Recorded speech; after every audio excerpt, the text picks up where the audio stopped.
When school closures were announced December 20th, they were needed.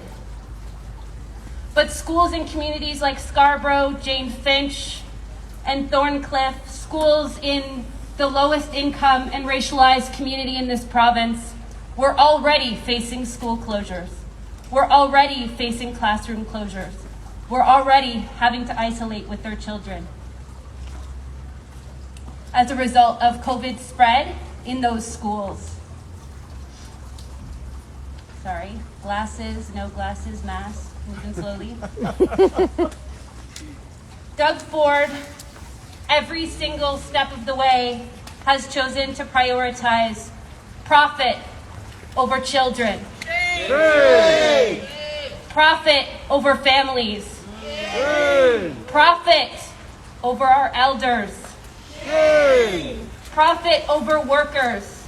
Hey! And profit over communities. Hey! And that has resulted in the need for widespread school closures. And now faced with that, Doug Ford must ensure that every family can access adequate income supports and rent relief to endure this school closure. But we also need a plan. We also need a plan for what a school reopening looks like. What a school reopening looks like to ensure that students in every community across Ontario can safely attend school.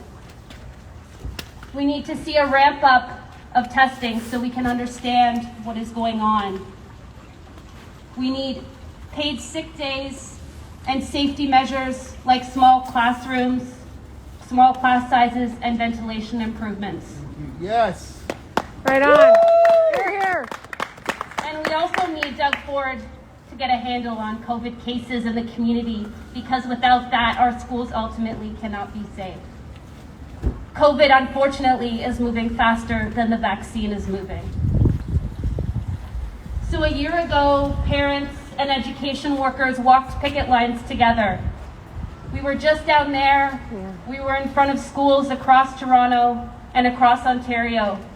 And we showed Ford what it looked like for us to come together to unite. And we pushed back against education cuts. Mel listed some of them just before me, so I will not go over them.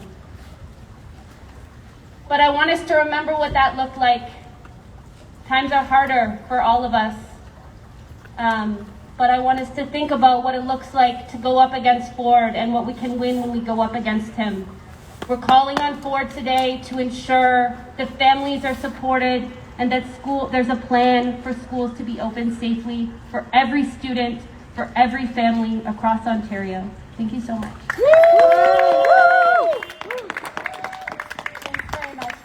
That was Rachel Huot from Campaign for Public Education. Otherwise, I'll go over the route map and exactly how we're going to proceed. Were there any specific questions? We're good. We're good? Awesome. Okay, perfect. So, as I said before, if you're on foot or on a bicycle, you can proceed to somewhere along the route, like Spadina and Harvard, for example, and cheer and make noise as we go by. There are signs, like handheld paper signs around. If you want to hold on to the paper signs, that would be fantastic. We're always happy to have video footage for afterwards to put together a video. So, in terms of the driving car rally, the two cars just over here, the bluish gray blue car right there, is going to be in the front, and the one just in front of it. So those are our two front cars.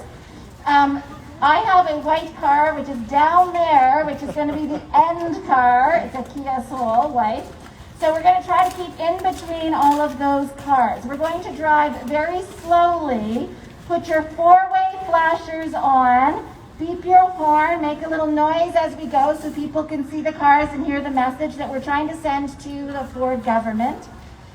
If we go past a red light and some people get stuck behind and some people in front, the front cars are going to stop or slow down so that we can regroup, so that we all stick together.